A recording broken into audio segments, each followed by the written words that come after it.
Buenas. Primero debo decirles que este ha sido un tiempo muy difícil y estos últimos días han sido mucho más difíciles porque estoy pasando por una gripa. Entonces entenderá si hoy no le puedo saludar como de ordinario suelo saludarles, porque estaba muy afectado con una gripa estos par de días antes. Entonces estoy un poco eh, constipado y espero que ustedes puedan entenderlo. Y muy agradecidos también con todos ustedes, mi familia. Estamos muy agradecidos por el acompañamiento, las oraciones, los mensajes, las palabras que nos han regalado. Hoy, por fecha, mi padre está cumpliendo un año de haber partido. Hoy, 10 de julio, cumple un mes. ¿Qué dije yo? ¿Un año? Eso es parte de la gripa, ¿no? Del malestar, ¿se entiende? Pero ustedes son buenos intérpretes, ¿sí? Eso me ayuda, que ustedes van a poder interpretar muy bien. Entonces, hoy está cumpliendo un mes por fecha, así que estamos muy agradecidos. El Señor nos ha dado mucha fortaleza en medio de todo lo que hemos vivido. Eh, de mi familia solo estamos mi hermana y yo, solo somos dos hijos y bueno, ya toda la familia extendida que también ha vivido pues el impacto de la partida de nuestro padre. Pero gracias al Señor que nos ha venido dando la fuerza que necesitamos y logrando atender cada situación que se nos ha venido presentando luego de la partida de nuestro padre. Y que gracias a todos ustedes, gracias por el acompañamiento. Indudablemente hemos visto la gracia de Dios que nos ha venido sustentando, fortaleciendo, acompañando, ayudando en cada paso que damos. Nos ha venido dando el valor. No han sido momentos muy fáciles, pero el Señor nos ha venido dando de su fuerza para poder hacer lo que debemos hacer. Gracias por su paciencia también, porque pues fue un mes casi ausente de la iglesia, casi, casi no, un mes ausente de la iglesia, y eso indudablemente pues tiene un impacto sobre la comunidad, máxime porque se nos descoordinaron varias cosas que veníamos alonando y veníamos como planeando y tuvieron que interrumpirse. Por ejemplo, la escuela dominical, los del discipulado. Espero que tengan la paciencia porque he sido un discipulado muy afectado en este último mes. Así que gracias por su paciencia y espero pues que Dios nos siga ayudando en ese peregrinar y que no desistan de ese camino que han decidido tomar en el discipulado. También tenemos la escuela dominical que se ha visto muy afectada no solamente por la ausencia del pastor, sino también por los maestros que han tenido que asumir grandes desafíos. Está la familia Rojas, Cifuente Rojas y Rojas Urbano, que han sufrido la partida de don Germán, que ha sido también complejo para ellos y eso indudablemente ha tenido su efecto. Y a eso se le suma pues el proceso electoral que también nos dilató un poquito el asunto. Entonces se sumaron como varias cosas en un solo mes e indudablemente nos afectaron como el cronograma que traíamos, pero esperamos ya poderlo ir ajustando. Listo, que Dios nos vaya ayudando en todo este peregrinar. Y mientras estábamos orando, vino a mi mente esa expresión del apóstol Pablo, escrita por el apóstol Pablo, inspirado por Dios, cuando Dios le dice a Pablo que su poder, el poder de Dios se perfecciona en la debilidad de Pablo. Y yo espero que así sea el día de hoy, que la bondad de Dios, el poder de Dios se perfeccione en medio de la debilidad nuestra y que mi condición física no sea un impedimento para que la palabra de Dios corra hoy entre nosotros y nos ministre. Quiero iniciar con esta pregunta para ustedes. ¿Y qué ¿Y qué si Dios no te libra? ¿Y qué si Dios no te sana? ¿Y qué si Dios no provee? ¿Y qué si Dios no responde a la petición que tienes? ¿Y qué si Dios no restaura tu empleo, tu economía? ¿Y qué si Dios no hace lo que estás esperando? ¿Y qué? ¿Qué será?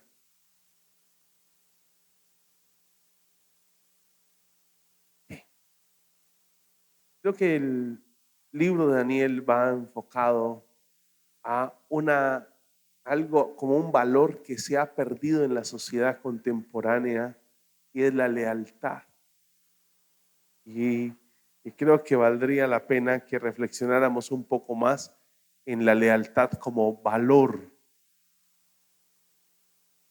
cristiano, valor de fe. Creo que el libro de Daniel puede ser un buen libro para retomarlo y reflexionar sobre el tema. Quiero aclarar algo. Hoy hemos interrumpido la serie que traemos Una Iglesia Sana Evangeliza. Todavía nos falta un tema más que estaremos tratando en 8 días.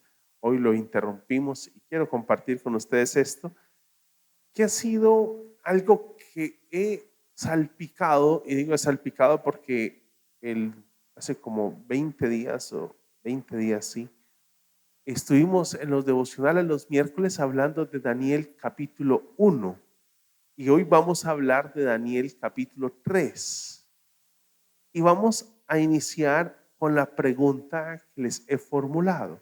¿Y qué si Dios no te sana? ¿Y qué si Dios no te provee? ¿Y qué si Dios no te libra? ¿Y qué si Dios no restaura? ¿Y qué? ¿Qué pasará? En un tiempo como el nuestro en el que el ser humano ha distorsionado la relación que sostiene con Dios, ha distorsionado la relación que sostenemos con Dios, al considerar que Dios debe obrar, debe actuar, debe decidir de acuerdo a nuestro parecer. De hecho, parte de nuestra fidelidad a Dios es una forma de buscar torcerle el brazo a Dios para que termine accediendo a nuestras pretensiones. Parte de la motivación a cultivar algunas disciplinas espirituales como la oración, el ayuno, la vigilia, la asistencia permanente a la iglesia, el devocional. Parte de la razón con la cual hoy se practican estas dinámicas y estas disciplinas espirituales son la búsqueda de que Dios replantee su parecer y termine accediendo a mis pretensiones. Por eso la pregunta, ¿y qué si Dios no te sana? Porque a lo mejor hay personas enfermas y hoy están rogándole a Dios que les sane. ¿Y qué si Dios no te restaura económicamente? Porque puede ser que hayas perdido algún dinero y estés esperando una restauración económica. ¿Y qué si Dios no restaura tu hogar? Es posible que estés esperando que Dios restaure tu hogar y lo vuelva a la condición original. Creo que esta dinámica de la iglesia y de nuestra espiritualidad hoy, de cómo orientamos nuestra espiritualidad hoy, lo que está haciendo es reflejando la manera en cómo hemos perdido nosotros la noción de la soberanía de Dios. Es una evidencia de cómo hemos perdido la noción de la soberanía de Dios. ¿Y cómo puede ser una noción de que Dios ha perdido su soberanía? El hecho de que hoy el ayuno, la vigilia, la asistencia al culto, mi devocional personal, mis tiempos de oración se conviertan en una forma de querer torcerle el brazo a Dios, pues se convierte en una forma de la expresión de la pérdida de nuestra soberanía de Dios, porque en últimas creemos que Dios ha perdido el control y necesita de nuestro amable consejo y sugerencias. Y de pronto Dios es algo torpe y se ha despistado con mi vida. y ha permitido algunas cosas fruto de su descuido. Se da cuenta que de alguna forma sí es y son nuestras oraciones, nuestras disciplinas y prácticas espirituales una evidencia de cómo hemos perdido la noción de la soberanía de Dios. Hoy nuestra oración no es hágase tu voluntad, sino Señor, aquí te traigo mi petición para que tú la cumplas. Señor, dame de tu gracia para que pueda soportar este sufrimiento que tú me estás permitiendo tener. Esa no es la oración hoy, es Señor, líbrame del sufrimiento. ¿Y qué si Dios no te libra del sufrimiento? ¿Y qué si Dios no te libra del dolor? ¿Y qué? ¿Y qué?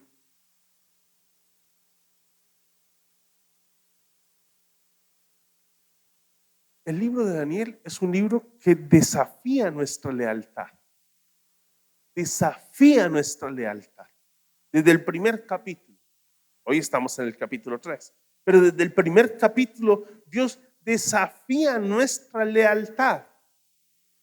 Cuando inicia el capítulo 1, observen nomás, en los primeros versículos, dice, en el año tercero del reinado del rey Joacim de Judá, el rey Nabucodonosor de Babilonia vino a Jerusalén y la sitió.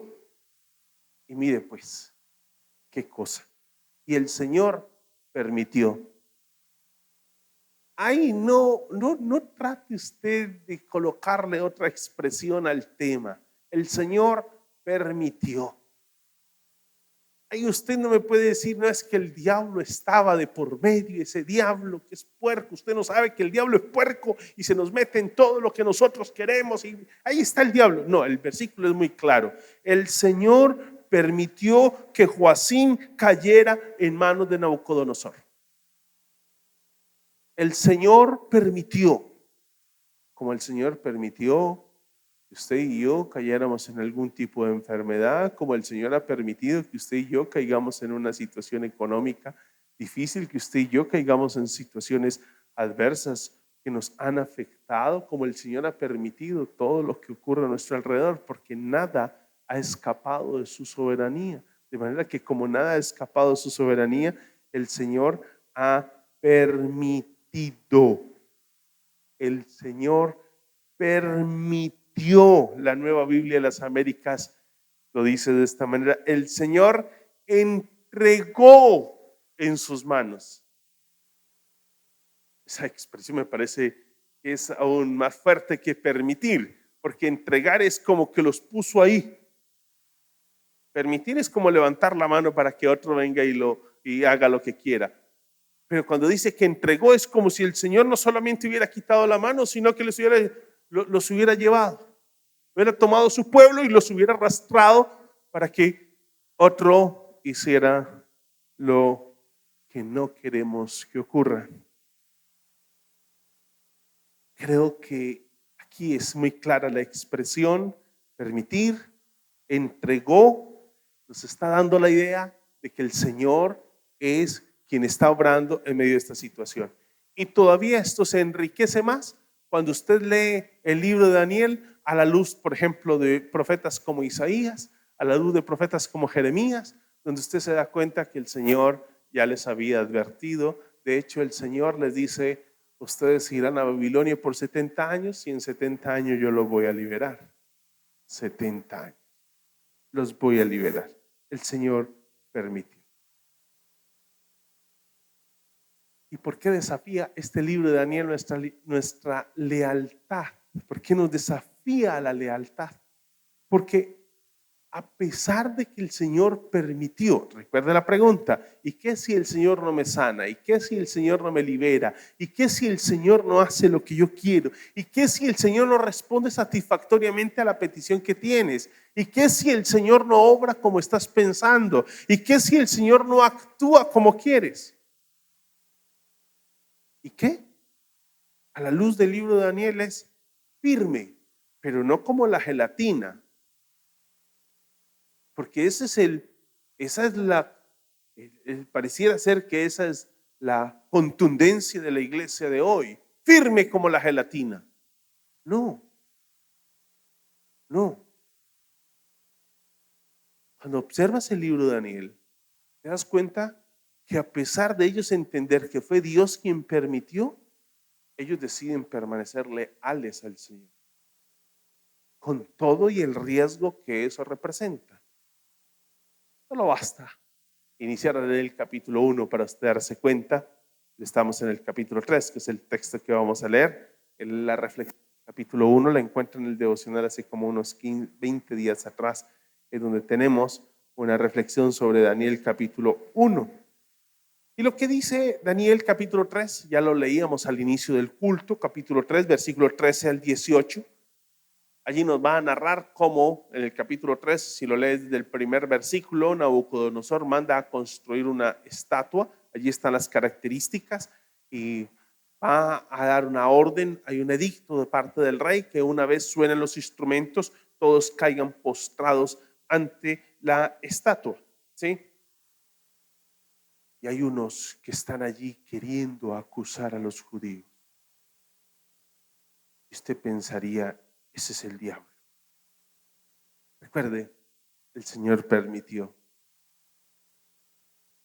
Ni siquiera el diablo tiene potestad sobre su vida si Dios no se lo permite. Estoy seguro que el diablo obra en nosotros y puede actuar entre nosotros única y exclusivamente si Dios se lo permite. Él no entra a la vida como Pedro por su casa haciendo de las suyas y vuelve y sale como si fuera el amo y Señor. No, nosotros ya le pertenecemos a un rey que se llama Jesús de Nazaret y ese rey nos protege. ¿Usted no está muy convencido de eso?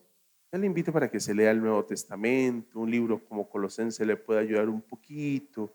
Hemos sido trasladados del reino de las tinieblas al reino de su Hijo amado, precioso texto, de cómo hemos sido sellados con su Espíritu, Efesios capítulo 1. Una vez hemos creído en el Evangelio y esto de un sello está hablando de que ya somos propiedad de Él.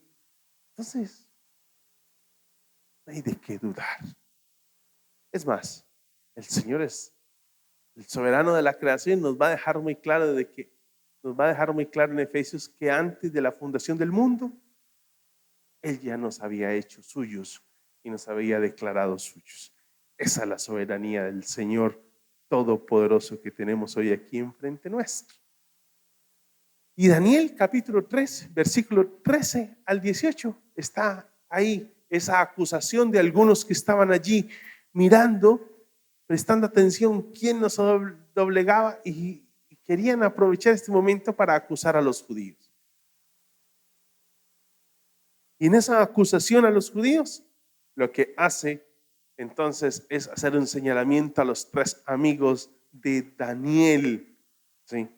Y dice el versículo 13, lleno de ira. ¿Quién? Nabucodonosor, el rey de Babilonia, el que había mandado a construir la estatua para que todos se doblegaran ante ella, como una evidencia de su sometimiento a su voluntad y a sus deidades. Cuando los jóvenes se presentaron ante el rey, Nabucodonosor les dijo, ustedes tres, ¿es verdad que no honran a mis dioses ni adoran la estatua de oro que he mandado a erigir? No sabemos la estatua de qué era, no está muy claro en el texto. Solamente tenemos la idea de que una estatua fue levantada.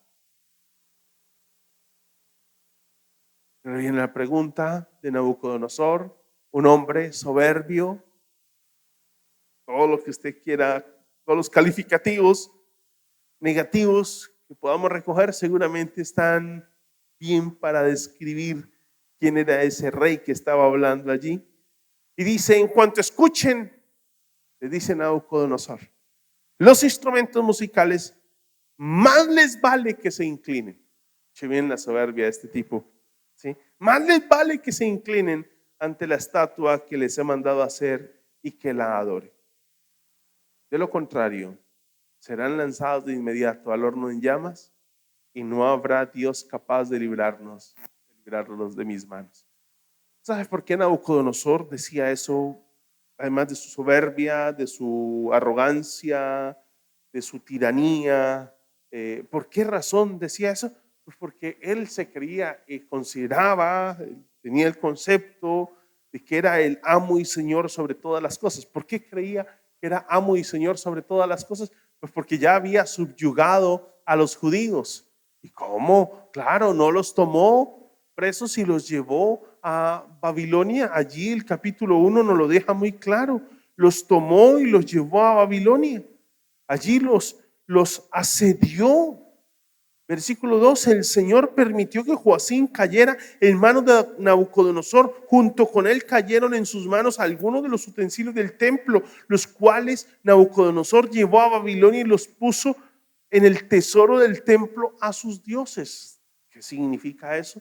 Pues lo que significa es que todos los utensilios del templo del Señor se convirtieron en el botín de guerra que ahora eran ofrecidos a sus dioses. ¿Y por qué eran ofrecidos a sus dioses? Porque se creía que quien había dado la victoria eran los dioses de Babilonia. Entonces se llevaba todo el botín allí estaba todo el botín puesto en honor a los dioses de Babilonia, quienes habían vencido. Entonces Nabucodonosor en ese momento se creía el Señor, amo, dueño, soberano sobre todo. Y era el que decidía y los demás debían someterse. Y no había nada más que decirse al respecto. No había nada más que decir al respecto. Ya, he dicho la última palabra. Serán lanzados si no se postran. Y no habrá Dios capaz. ¿Por qué podía afirmar eso? Bueno, uno puede afirmar muchas cosas en la vida, ¿no? De ahí a que sean verdad, eso es otra cosa muy difícil. Creo que nosotros somos muy torpes, los seres humanos somos muy torpes y afirmamos muchas cosas acerca de Dios y decimos muchas cosas acerca de Dios, a veces demasiadas cosas acerca de Dios. Y esas cosas que decimos son una evidencia, una expresión de nuestra soberbia, de nuestra torpeza, son una expresión de nuestra ceguera e incapacidad de ver al Dios soberano. Recuerda la pregunta, ¿y qué si Dios no? La respuesta a esa pregunta en realidad da cuenta de nuestro concepto de la soberanía de Dios.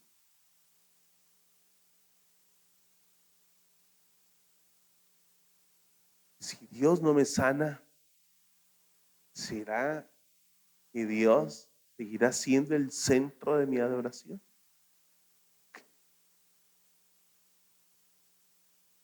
Pero dice él, de lo contrario serán lanzados de inmediato al horno y no habrá Dios capaz de librarnos. ¿Qué Dios te va a librar? Es lo que Nabucodonosor les va. ¿Qué Dios más poderoso que los dioses de Babilonia?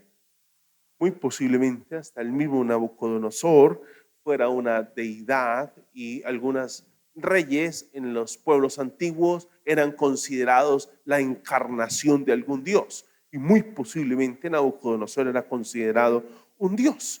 Cuando la adversidad toca a nuestra puerta, vienen voces como la de Nabucodonosor, que Dios será aquel que les va a librar de mis manos. Cuando la crisis, cuando la enfermedad. ¿Recuerda los salmos cuando dice, ¿y dónde está tu Dios? ¿Verdad? Los pensamientos que vienen a la mente cuando estamos luchando en las crisis de la vida, familiares, sociales, económicas, eclesiales. ¿Y dónde está tu Dios?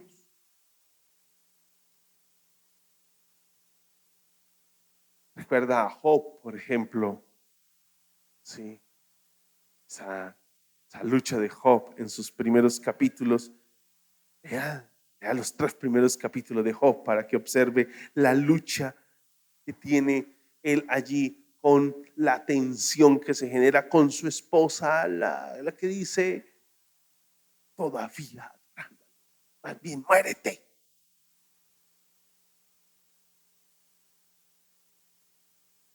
¿qué Dios será aquel que te libre?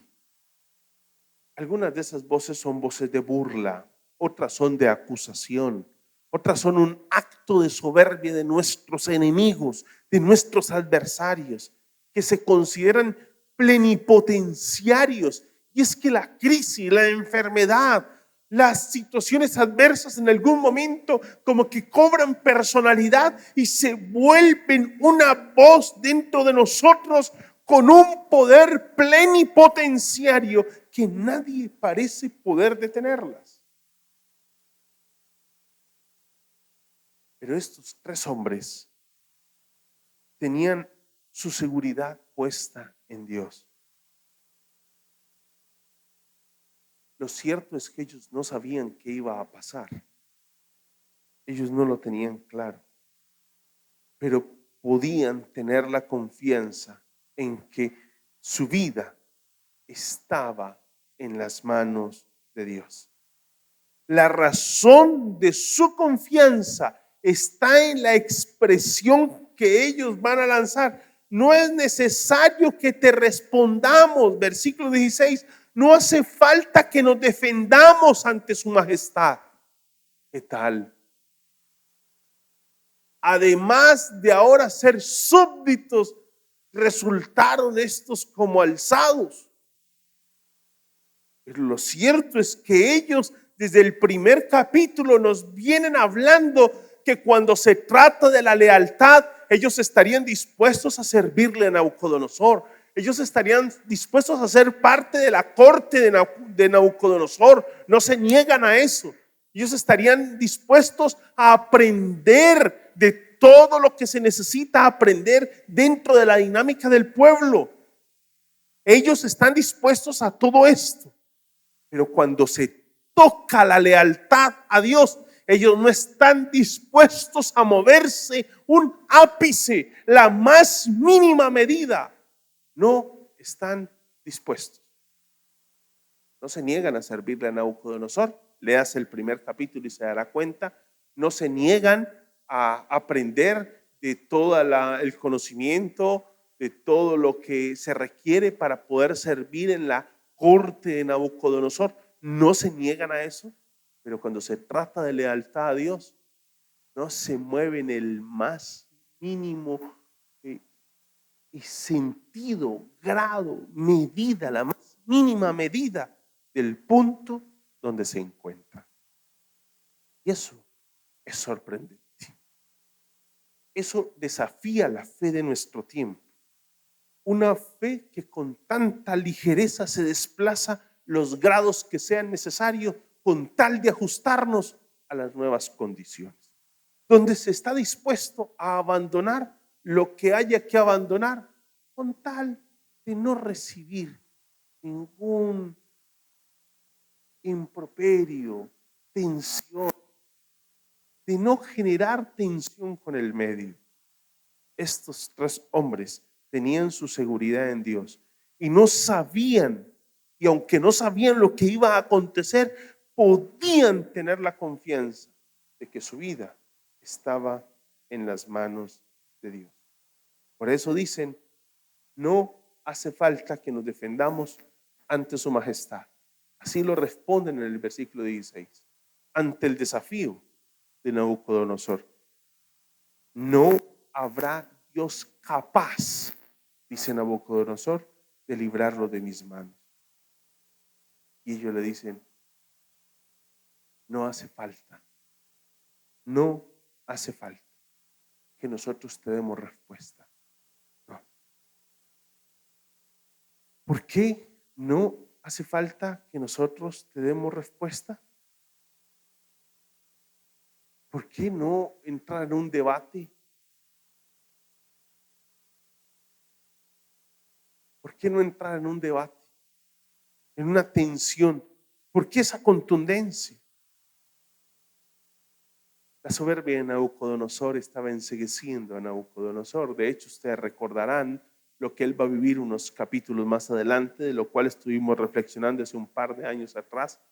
Y mal no estoy, hace 2 años exactamente, cuando meditábamos en Nabucodonosor y lo que vivió y cómo Dios golpea su prepotencia, su soberbia, hasta doblegar. La ceguera de Nabucodonosor no era algo que se resolvía con una discusión, con unos buenos argumentos. No. Lo que comenzaría a debilitar a Nabucodonosor era la contundencia de la lealtad de estos 3 hombres. Eso es lo que ha de comenzar a debilitar la soberbia de Salomón. No es necesario que respondamos: he aquí, él le va a decir, no hace falta que nos defendamos de su majestad.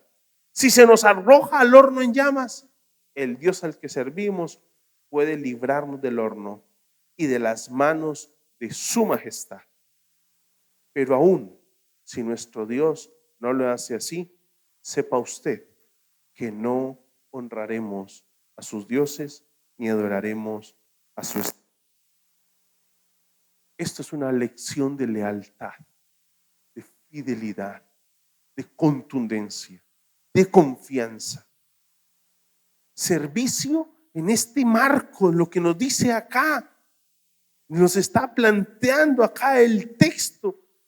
Si se nos arroja el horno en llamas, si se nos arroja al horno en llamas, el Dios al que servimos. ¿Qué significa eso? Al Dios al que servimos. Generalmente en un contexto cristiano la expresión servimos hace referencia al qué hacer dentro de la dinámica de la liturgia, del culto o del qué hacer dentro de la comunidad. Quiero decirle que aquí el texto no hace referencia, cuando usa la palabra servimos, no hace referencia al qué hacer dentro del culto o la liturgia cristiana, dentro de la expresión de alguna manifestación de servicio de la comunidad. No hace referencia a esto. No hace referencia a la idea de una actividad a desarrollarse dentro de la comunidad. La palabra aquí servicio está apuntando más al ser, a la entrega, a la rendición de la vida. A la entrega, a la rendición de la vida, a la relación con el Señor. No es que ellos fueran unas ujieres o diáconos o ancianos. No, no hace referencia a eso. De hecho, creo que debemos también puntualizar acá. Es posible que yo le sirva a la iglesia y no al Dios de la iglesia. Eso suena difícil y raro, ¿no? Pero es posible que yo le sirva a la iglesia y no le esté sirviendo al Dios de la iglesia. Porque servirle a la iglesia es cumplir una actividad, tarea, función dentro de la comunidad para el sano desarrollo de la comunidad, para el sano crecimiento de la comunidad. Pero es posible que mi única motivación sea el cumplimiento de una actividad, un sentido de pertenencia a un grupo social, un compromiso que he adquirido y la responsabilidad que experimento, siento y el desafío que representa para mí esa actividad. Y no pase más que ser eso. Lo que se espera es que cualquier actividad que se haga dentro de la iglesia sea una expresión no del sentido de pertenencia a la comunidad a la cual estoy, sino del sentido de pertenencia al reino al cual pertenezco.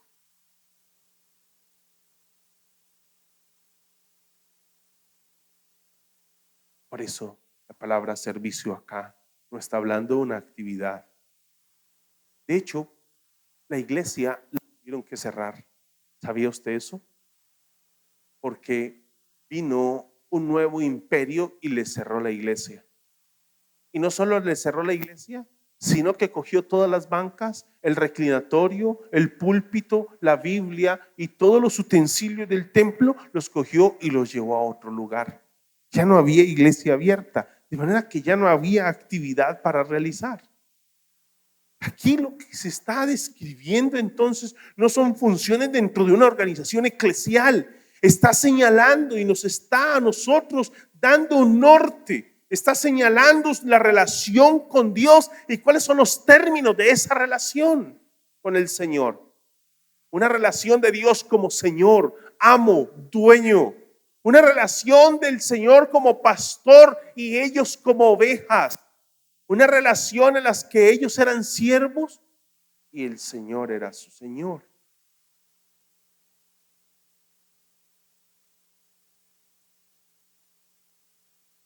Por eso podían decir,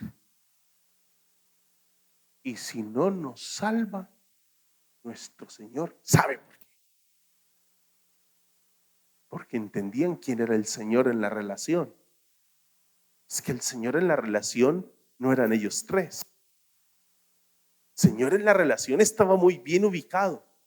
Estaba bien determinado en la relación. El Señor es Él. Y yo vivo para la gloria de Él.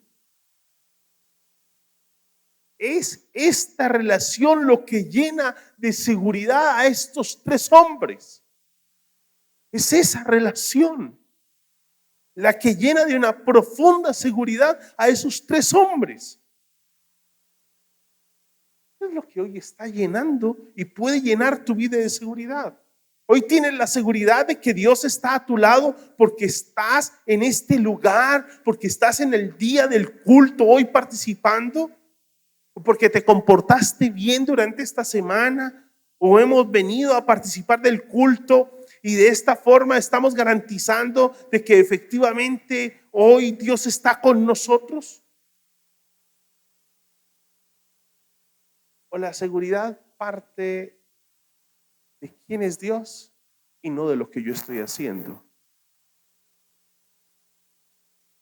Porque lo que te debe dar la seguridad de que Dios está obrando en tu vida no es el hecho de que estás aquí sentado participando de este servicio. Fue la decisión soberana que Él tomó desde antes de la fundación del mundo de hacerte parte de su pueblo. Eso es tu descanso. Una decisión soberana. Ese Padre, ese pastor, ese Salvador, ese Redentor, es Él nuestra seguridad.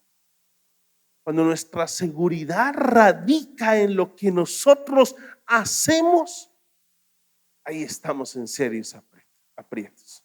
¿Sí? Y es ahí cuando no se puede hablar como ellos hablan. Es ahí cuando entramos en las dinámicas de la iglesia contemporánea, donde venimos a manipular a Dios, venimos a participar del culto para mirar si logramos doblar el brazo de Dios, venimos a ver si logramos quebrantar a Dios y hacerlo cambiar de parecer. No, no oramos para hacer cambiar a Dios de parecer. Oramos para que Él nos enseñe a descansar en lo que ha sido y es su buena y soberana voluntad. Para eso oramos. Por eso la oración de ellos es: no hace falta que nos defendamos ante su majestad.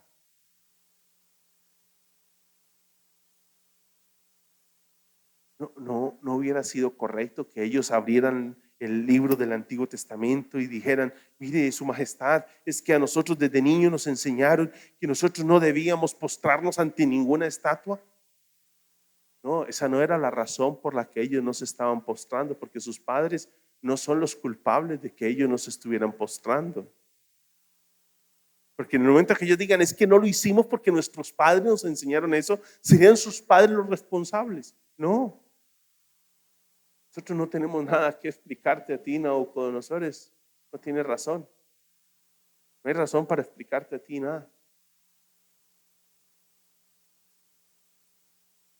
Lo cierto es que tus pretensiones, Nabucodonosor, no son más que las pretensiones de un mortal más, tan limitado como nosotros. Es prácticamente lo que le están diciendo, porque ellos terminan informándole a él: si se nos arroja en el horno de llamas, el Dios al que servimos puede librarnos del horno. Tú no eres quien tiene la última palabra sobre nosotros. Versículo 18. Pero si no lo hace, Y esa es la parte más fuerte de la oración o respuesta que ellos le dan a Nabucodonosor. Pero si no lo hace. Por eso la pregunta con la que iniciamos: ¿y qué si Dios no te sana? ¿Y qué si Dios no te libra?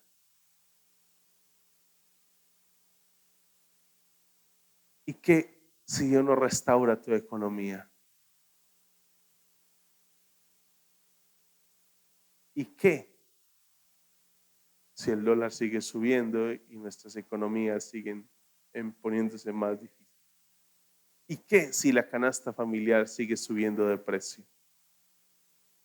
¿Y qué si el sistema de valores de la sociedad en la que vivimos sigue cambiando? ¿Y qué? Pero si no lo hace.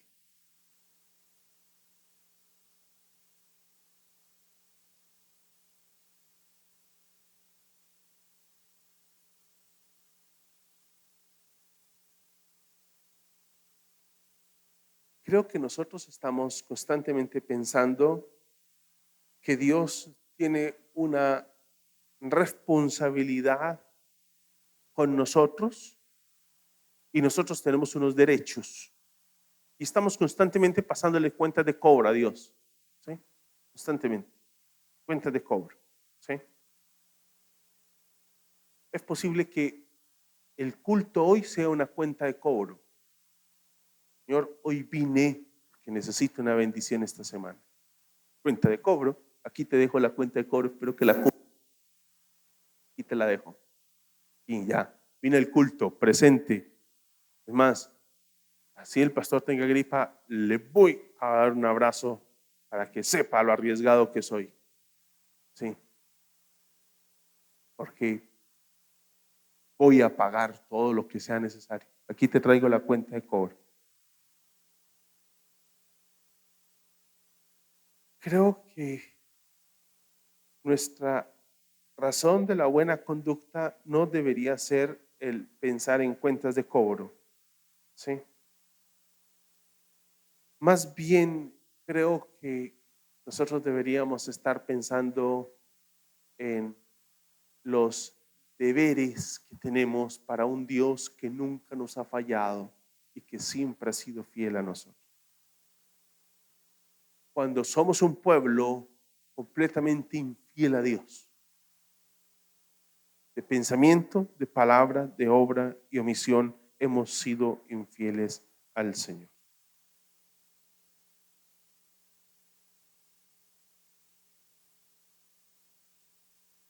Nosotros hoy tenemos la tarea, sí, la responsabilidad, el llamado, el desafío a no hablar en términos de Dios, tú tienes. No. Ellos nunca dicen, Dios tiene que librarnos. No. Ellos dicen, Él puede librarnos. Y si no lo hace, igual seguiremos firmes. Cuando Dios es Padre, Él es quien decide. Cuando Jesús es el Señor de nuestras vidas, lo que Él haga siempre estará bien para nosotros. Cuando le decimos, venga a nosotros tu reino, estamos asumiendo que Él sabe qué es lo que hace con nosotros. Él es el rey, nosotros somos sus súbditos. De tal manera que las dificultades que enfrentamos, las luchas, las adversidades, las crisis que enfrentamos, las debilidades, deben asumirse con la certeza de que Dios está con nosotros y está obrando en medio de nosotros. De que Él sabrá cómo obrar. Y no nos demos nosotros, no seamos osados en pensar de que podemos volvernos en consejeros de Dios. Dios no necesita nuestro consejo. Dios no necesita que vayamos a Él en oración para darle una serie de alternativas frente a la crisis que estamos viviendo. Eso no es más que arrogancia. Eso no es más que nuestra expresión de arrogancia, soberbia. Estamos nosotros pensando que somos más sabios que Dios.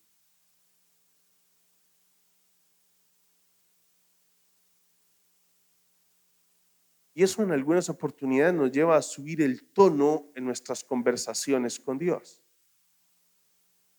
Somos hasta patanes en nuestra expresión con Dios a veces. Dejamos a Dios sentado en la mesa, porque hasta dejamos de asistir a la iglesia cuando Dios no nos cumple lo que nosotros queremos. Dejamos de adorarlo porque Dios ya no es el Dios que nos ayuda y que responde a nuestras prerrogativas. Le subimos el tono a nuestras conversaciones con Dios. Algo que para nosotros debe ser muy claro. Él no tiene, siempre puede, porque Él es todopoderoso, pero Él no tiene. Y solo hará lo que su sabiduría, su justicia y su amor le dicten. No lo que tú le dictes o yo le dicte en mi tiempo de oración y ayuno. Es que Dios no es mi secretario, es mi Señor. Dios es el Señor sobre todo y sobre todos. Él sabe qué hacer. Él sabe qué hacer con lo que usted está viviendo. Él sabe qué hacer con lo que usted está experimentando. Él sabe qué hacer cuando usted se encuentra y cuando yo me encuentro en esas encrucijadas en la vida, le pareciera ser que nada puede hacerse. Él es experto en abrir caminos donde no los hay. Solo piense en esta escena. Usted recuerda, la va a recordar muy fácil. Aquí hay un mar y detrás viene un poderoso ejército egipcio detrás de su pueblo. No hay camino. No lo había. Un mar y un poderoso ejército y un pueblo que no tiene más armas que un palo y una piedra en su mano.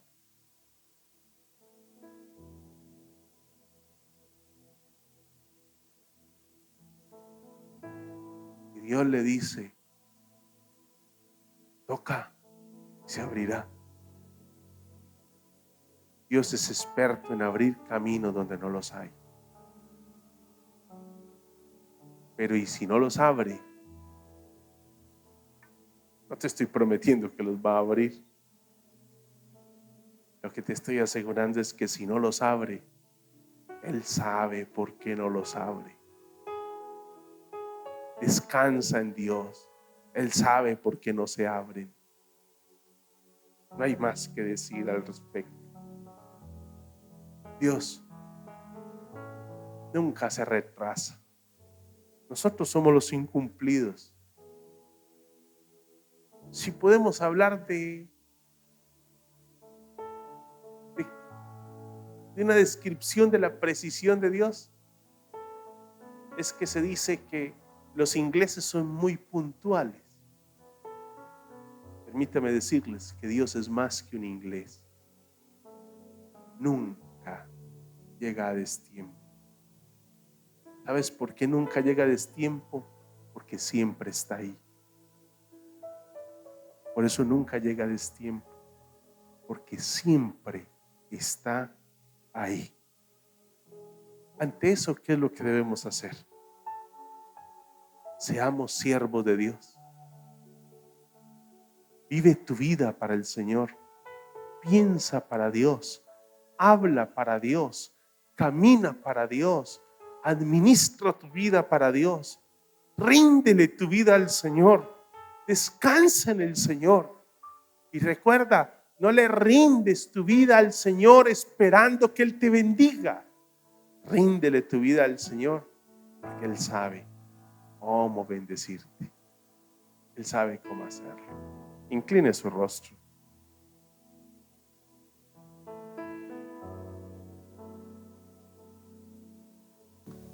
Señor, gracias. Gracias, Señor.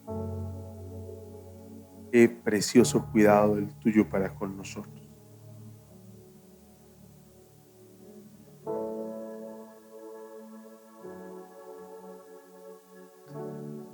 Gracias, Dios.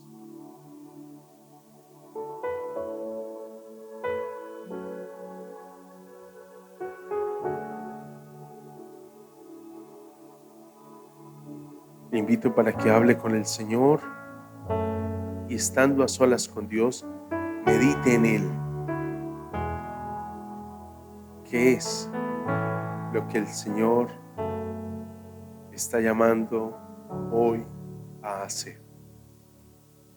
¿Qué es el llamado del Señor para su vida? ¿Qué es el desafío de Dios para su vida?